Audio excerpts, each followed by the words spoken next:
আমার আজকের গল্প নারী। আমরা আজকের নারীরা খুব স্বাধীন, বেশিরভাগ নারীরাই তাই মনে করে। এটা নিয়ে বোধহয় একটু বিতর্ক আছে। কি মনে হয় আপনাদের? সত্যিই কি আমরা নারীরা আজ পুরোপুরি স্বাধীন? আসুন একটু পেছন ফিরে দেখি। আজ থেকে বহু বছর আগে, সেই আদিম যুগে, সভ্যতা যেখানে ছায়া ফেলেছে কি ফেলেনি, সেই সময় যখন মানুষ সবেমাত্র দলবদ্ধ হয়ে সমাজ বা গোষ্ঠী গড়ার চেষ্টা করছে, সেই তখনও সমাজপতি, গোষ্ঠীপতি, দলপতি শুধুই পুরুষ। আরও কিছু পরে যখন মানুষ সংঘবদ্ধ গোষ্ঠী, সমাজ, দেশ গঠন করেছে, উন্নত হয়েছে সভ্যতা, রাজার রাজত্বে, তখন বাকি সবাই প্রজা। আর নারীরা, সে তো বিনিময় সামগ্রী। বিভিন্ন রাজ্য থেকে আমদানি পণ্যের সাথে আসত সেও, কখনো নজরানা হিসাবে, কখনো মৈত্রীর প্রতীক হয়ে, আবার কখনো কৃতদাসী হয়ে। পৌরাণিক যুগের কথাই ভাবি না কেন একবার, একটু ভালো করে দেখলে সেখানেও দেখতে পাবেন অনেক বৈষম্য। ভাবুন রামায়ণে সীতার কথা। সীতার মতো সতীকেও দিতে হয়েছিল অগ্নি পরীক্ষা। তাঁকেও সব ছেড়ে শেষ পর্যন্ত আশ্রয় নিতে হয়েছিল তাঁর ধরণী মায়ের কোলে।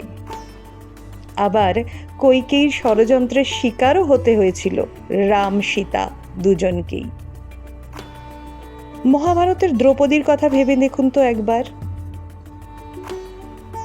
যাকে মায়ের আদেশে ভাগ করে নিয়েছিল পঞ্চপাণ্ডব। মা কুন্তী হয়তো বস্তু ভেবেই আদেশ দিয়েছিল তার পঞ্চপুত্রকে, কিন্তু দ্রৌপদীর ইচ্ছের কথা কখনো জানতে চাওয়া হয়নি। আবার পাশা খেলার সময় সত্যবাদী যুধিষ্ঠির তার স্ত্রীকেই বাজি রেখেছিল। তারপর দুরাচারী দুর্যোধন যখন বস্ত্র হরণ করেছিল, তখনও তার পঞ্চস্বামী রাজসভার সকলে চুপ করেছিল। এবার বলি মধ্যযুগের কথা। প্রাচ্যে পাশ্চাত্যে যেখানে ইতিহাস পরিপূর্ণ একের পর এক রাজা রাজ্যের উত্থান পতনের কাহিনীতে, সেই সময়ের কতজন নারীর কথা আমরা জানি বলতে পারেন? তাদের কতজনের নাম পাই আমরা ইতিহাসের পাতায় বলতে পারেন? কতজন আমরা জানি তুর্কি বা মুঘল হারেম সম্পর্কে? হারেম মানে অন্দরমহল। সেই অন্দরমহলে বন্দি সব রানী, রাজকন্যা, বিবি, বাঁদি, কেউ স্বেচ্ছায়, কেউ বা বাধ্য হয়ে। বিশিষ্ট ইংরেজ কর্নেলের একমাত্র কন্যা ইসাবেলা ডান স্বেচ্ছায় মক্কার আমির শেরিফ হায়দার আলীকে বিয়ে করে স্বেচ্ছায় নির্বাসন নিয়েছিলেন ওই অন্দরমহলে। তিনি কি সত্যি হারিয়েছিলেন তার স্বাধীনতা, নাকি বিবি ফতিমা হয়ে হারেমবাসিনী হয়েও তিনি ছিলেন সুখী, স্বাধীন? জানেন কি তখনকার দিনে এক একটা হারেমে বিবির সংখ্যা কত ছিল? 1000, 1200 কিংবা তারও বেশি। কোথা থেকে আসতো ওরা? ওরা আসতো নানাভাবে। কখনো দরিদ্র, দুর্ভিক্ষ পীড়িত মা নিজেই বিক্রি করে দিত তার কন্যা সন্তানদের। কেউ বা আসতো উপহার নজরানা হিসাবে, কেউ বা আসতো কৃতদাসী হিসাবে। আর একটা উদাহরণ দিই। লাহোরে ইরাবতী নদীর ধারে 8 দেওয়ালে ঘেরা আশ্চর্য বিষণ্ণ স্মৃতিসৌধ আজও আছে। এই সৌধের স্মৃতির আড়ালে লুকিয়ে আছে এক নারীর কাহিনী। বাদশাহ আকবরের পুত্র সেলিমের স্ত্রী ছিলেন শরীফুন্নিসা। অকালে মৃত্যু হয়েছিল তার। ইতিহাস বলে এই স্মৃতিসৌধ তার উদ্দেশ্যে। কিন্তু সমসাময়িক বিদেশি পর্যটক উইলিয়াম ফ্রিঙ্কের মতে শরীফুন্নিসা ছিলেন এক সাধারণ বাঁদি, নাদিরা। পরে সম্রাট ভালোবেসে তার নাম রাখেন আনারকলি।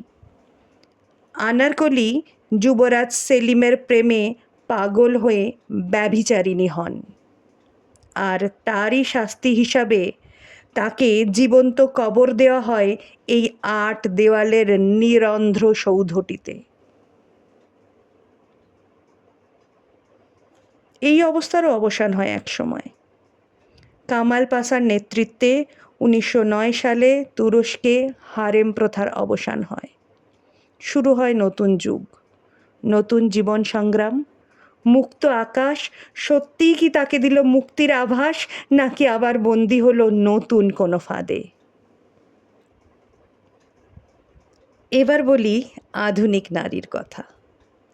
বাংলার প্রথম আধুনিক নারীর কথা বোধহয় আমরা রবীন্দ্রনাথ ঠাকুরের লেখাতেই অথবা শরৎচন্দ্রের দত্তা অথবা পরিণীতার মধ্যে পাই, অথবা বঙ্কিমচন্দ্রের কপালকুণ্ডলার মধ্যে।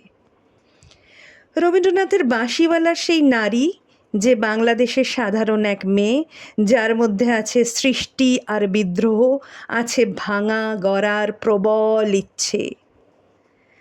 অথবা সাধারণ মেয়ে কবিতাটি, যার মধ্যে বারবার প্রতিফলিত হয়েছে সাধারণ মেয়ের অসাধারণ ইচ্ছেগুলো। একটু ভেবে বলুন তো, আমরা কি সত্যিই সাধারণ? কে বা কারা আমাদের সাধারণ করে দিয়েছে? একটু ভেবে বলুন তো, আমরা কি সত্যিই সাধারণ? নারী পুরুষ ঈশ্বর বা সৃষ্টির দুটো আলাদা রূপ মাত্র। তবুও আজও নারী আলাদাই কিছু, কখনো ভোগ্য, কখনো পণ্য। নারী যেন শুধুই নারী, মানুষ নয়। তসলিমা নাসরিনের একটা কবিতার কয়েকটা লাইন পড়তে ইচ্ছে করছে, একটু শোনাই। একটা এক্স নামের ক্রোমোজোম বেড়াতে বেড়াতে আর একটা এক্স নামের ক্রোমোজোমের গায়ে গা লাগালো। সে ওয়াই নামের ক্রোমোজোমের গায়েও গা লাগাতে পারত। এক্স আর ওয়াই এর ভিতর মূলত কোনো পার্থক্য নেই।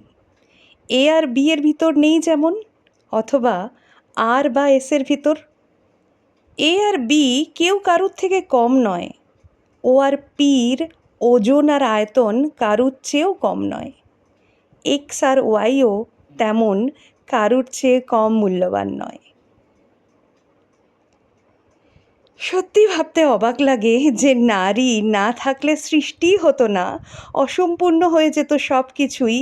সেই নারী প্রেরণা, শিল্পীর ক্যানভাস, যে নারী নিজে নদী, আকাশ কিংবা স্বয়ং প্রকৃতি, সেই নারীকেই দমিয়ে রাখতে কত প্রয়াস।